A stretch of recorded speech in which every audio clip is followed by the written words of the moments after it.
Narito na ang numero 1 pagbabalita sa radyo na araw-araw. Pinakikinggan sa Luzon, Visayas at Mindanao. KBP Golden Dove Best News Program. Mula sa Head News Center ng pinakamaraming himpilan at number 1 na radio network ng bayan, RMN. Ito ang numero 1. RMN News Nationwide. RMN News Nationwide. Kasama ang maasahang broadcaster, Buddy Oberas, at ang KBP Golden Dove Best Newscaster, Weng de la Peña. RMN News Nationwide. RMN News Nationwide. Headlines. Ngayong tanghali sa RMN News Nationwide, iba't ibang grupo dumagsa na sa Luneta para sa Million People March kontra pork barrel. Pagkilos tiniyak na masusundan pa. Balang namin sa 16 ay talagang indignation protest. 30 website ng gobyerno napasok ng mga hacker kasabay ng Million People March kontra sa pork barrel. Ilang political analyst kumbinsidong hanggang panaginip lamang ang pagbasura sa pork barrel. Talagay mo ang end state mo, yung abolition of PDAP, ay ikaw ay nananaginip dahil ang layong mangyari yan. Isang eroplano sumansad ho sa Kalibo International Airport dahil sa malakas na ulan. Mga pasahero, ligtas. Balitang negosyo ang presyo ng produktong petrolyo sa Luzon, nakaambang tumaas. At balitang abroad, 47 ang patay sa serye ng pagsabog at paumaril sa Iraq. Pansang pagsasarang boses ng balita. RMN News Nationwide. That time check was brought to you by Aura Herb, the healing mouthwash. Who will survive and be the greater warrior? Yung mapwersa, masigla, masigas, matikas, matayog ang lipad. Collamin Injectable with 1,000 micrograms vitamin B12. Collamin Injectable. Paganahin ang dugo. Formula pang greater warrior. Collamin! Collamin Injectable with Superdose Vitamin B12. Pakawalan ng Greater Warrior. Buhay ang dugo ng tinale. Pinakamalaking mga balita abot sa bawat Pilipino saan man sa bansa. RMN News Nationwide. Mabuhay Pilipinas, tanghali po ngayon na Lunes, August 26, araw ng mga bayani, 2013. Ito ang numero ng RMN News Nationwide, daw si Buddy Oberas. Ako naman si Weng de la Peña. Tayo po ay live ngayon sa DXIC 711 RMN Iligan, DYME 783 RMN Masbate, DWAR 103.9 RMN sa Palawan, DXDC 621 RMN sa Davao. At pa rin international by www.rmnews.com at WRMN New York, USA. At sa lahat po natin mga number 1 AM station sa buong bayan. Fed up sa PDAP. Abangan ang mga follow-up natin at report sa Luneta sa ilang saglit lamang mga kasama. Unahin po natin ang panahon. Manakatas na yung public storm warning signal number 1 sa ilang lugar dahil sa kay Tropical Depression Nando. Opo, kabilang ho dyan yung Batanes Group of Islands, Cagayan, Calayan at Babuyan Islands. Nang panatili ni Nando ang lakas niya habang kumikilos, pahilagang kanluran ng bansa sa bilis na 15 km bawat oras. Ulitong namataan, 480 km, silangan ng Baler, Aurora. Taglay po niya lakas ng hangin, nasa 55 km kada oras malapit sa gitna. Ay dyan, nasa na magpapaiba yun ito ang habagat na magdadala na mahina hanggang sa katamtamang pagulan at pagkulog at pagkidlat sa Southern Luzon naman. Damay na rin pati tayo dito sa Metro Manila at sa Western Visayas. Sa PDAP. Ubus na ang pasensya. The Million People March sa Luneta. Ubus na ang pasensya. Ubus na. Maliban sa mga otoridad, nasa Luneta Park na rin ang puwersa ng Philippine Red Cross upang umalalay naman sa mga mangailangan po ng first aid. Nasasali sa A Million People's March kontra pork barrel ngayong araw. Sa interview ng RMN kay PRC Secretary General Gwendolyn Pang, mula sa 120 volunteers, dinagdagan nila ito ng 150 ang deployment para umagapay sa mga mahihilo o masusugatan. Anya, manatili sila nakaantabay sa lugar hanggang sa matapos ang pagtitipon. Maging ang kanilang 10 ng mga ambulansya at mga bus casualty truck. Ready po ang Red Cross at nagpasalamat po ako sa mga staff and volunteers natin na kasama natin ngayong araw na kahit holiday ay ito po tayo para sa bayan natin. At saka nandito po rin po kami ngayon dahil sa utos na rin ng ating chairman, si Senator Richard Gordon. Wala po siya dito pero tumawag po siya sa amin at bilin po na bigyan tulong talaga itong malakihang protesta laban sa pork barrel system sa pamamaraan ng safety service, ambulance at first aid. Samantala, naglamas po ng traffic advisory ang lokal na pamahalaan ng Manila kaugnay ng protesta. Ayon kay Vice Mayor Isko Moreno, isinara ng North at Southbound lane ng Ross Boulevard mula Katigbak hanggang Pedro Hill. Magkakaroon din ng rerouting kung saan ang mga sakyan na magmumula sa katimugang bahagi po ng Maynila na dadaan sa Ross Boulevard, northbound lane ay kakanan na sa may President Quirino o sa Pedro Hill patungo sa inyong destinasyon. Ang mga magmumula naman sa hilagang bahagi ng Maynila na apektado ng pagsasara sa Ross Boulevard southbound lane ay dapat kumaliwa sa P. Burgos, kanan sa may Maria Orosa, kanan sa may TM Calao at kaliwanan sa MH Del Pilar.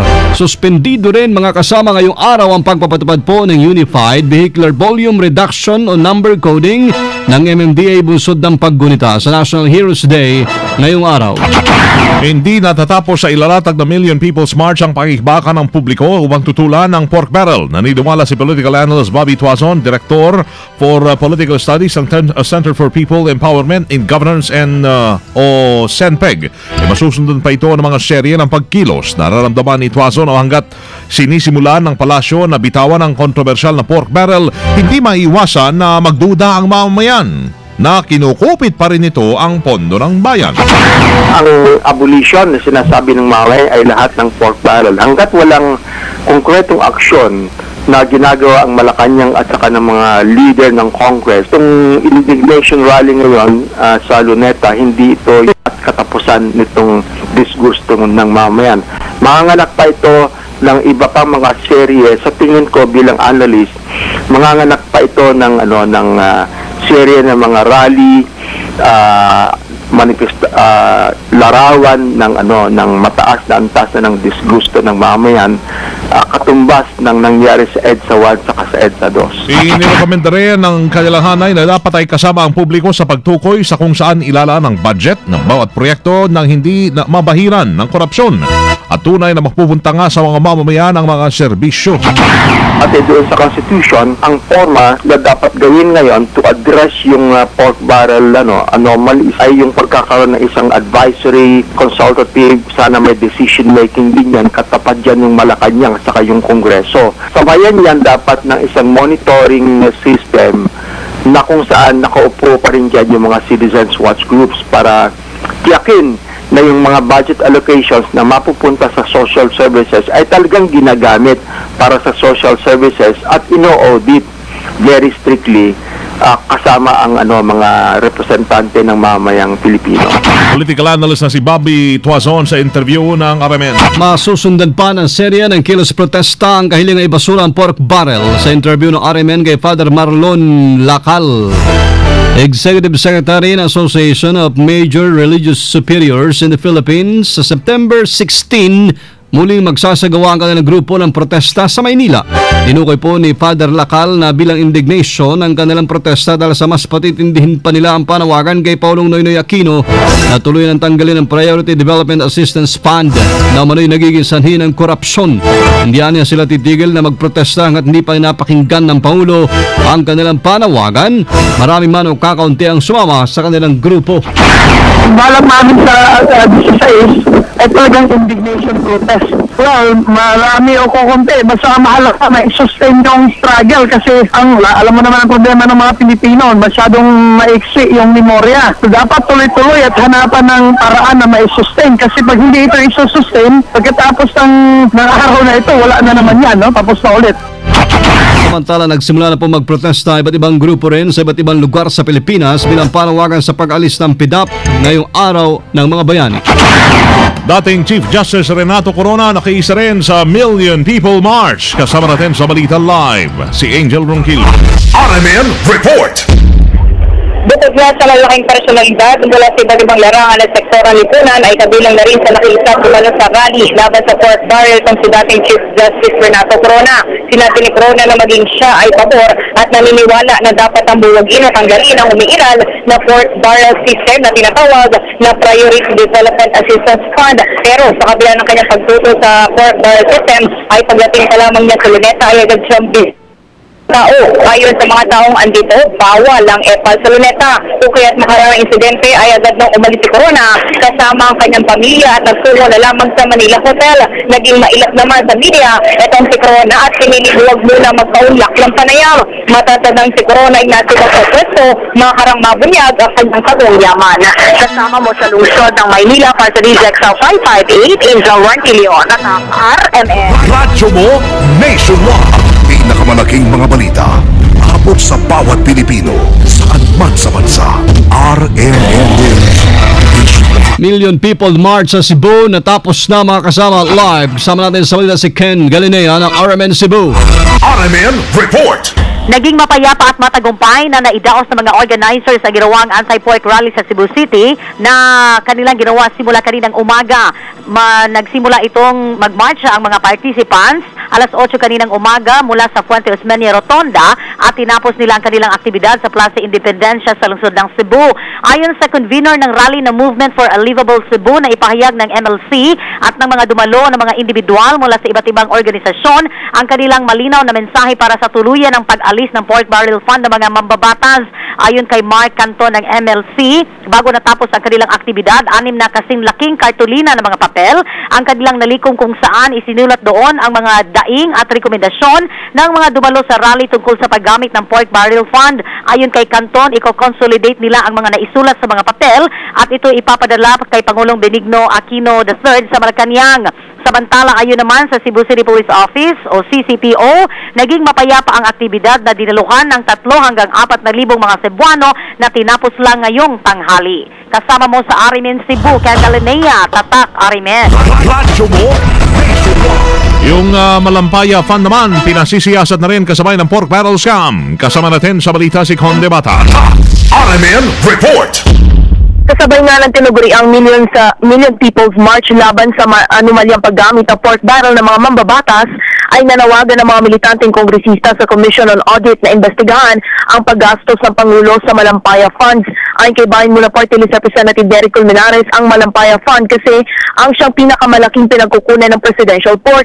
Iginit nito sa COA na dapat masuring mabuti ng ahensya kung ano ang mga pinagkagastosan sa Malampaya Fund matapos ang pagsabog ng issue ng pork barrel scam. Bagamat ito ay nasa diskresyon na anya ng Pangulo, ay duda ang mambabatas dahil itinatago ang pondo sa isang special account na tinatawag na Special Account 151, lalo pat hindi ito dumaan sa paghimay ng Kongreso sa ilalim ng General Appropriations Act. Nasilipan ng kongresista na batay sa batas, malinaw na nakasaad na ang pondo ng Malampaya ay dapat inilalaan sa mga energy-related projects, ngunit napag-alamang ito ay napunta sa mga proyektong walang kinalaman sa enerhiya o kuryente at salip ay napunta na sa ilang proyekto gaya ng 900 million na sa Department of Agrarian Reform na may kinalaman sa Napola scam at iba pang pagpapagawa ng mga lansangan sa ilang mga distrito. Mayroong kabuang pondo na 173 billion noong 2002 ang Malampaya Fund at nabawasan ng 38 billion kung saan 132 billion ang nasa pangangalaga ngayon ni Pangulong Aquino. Kasama mo mula sa Kamara, Conde Bata, Tatak RMN. Radyo mo nationwide. Isang panaginip na may basura ang pork barrel. Yan ang pananaw ng political analyst at professor po ng UP na si Dr. Clarita Carlos kaugnay sa kalalabasan ng malaking protesta ngayon lamang sa PIDAP. Kilala sa tawag na pork barrel. Sa interview ng RMN kay Carlos, sinabi niyang malabong gawin ng Pangulong alisin ang PIDAP dahil nagagamit umano ito sa pagsuyo sa mga mambabatas. Ang posible lamang niya mangyari palitan ng pangalan pero ang silbi nito ay kapares pa rin ng pork barrel. I doubt very much, no? I doubt very much whether the President aalisin niya yung social fund niya. Yun ang kanyang panghawak sa yung PIDAP aalisin niya. Yun ang panghawak niya sa Congress. Sasabihin niya, itulak mo naman tong gusto kong law na ito. Bablaan mo, i-release ko yung yung PIDAP mo. Pag hindi ka if you don't toe the line, hindi ko i-release yung PIDAP mo. Kung palagay mo ang end state mo, yung abolition ng PIDAP, ay ikaw ay nananaginip dahil ang layong mangyari yan, no? Si Professor Clarita Carlos sa interview ng RMN.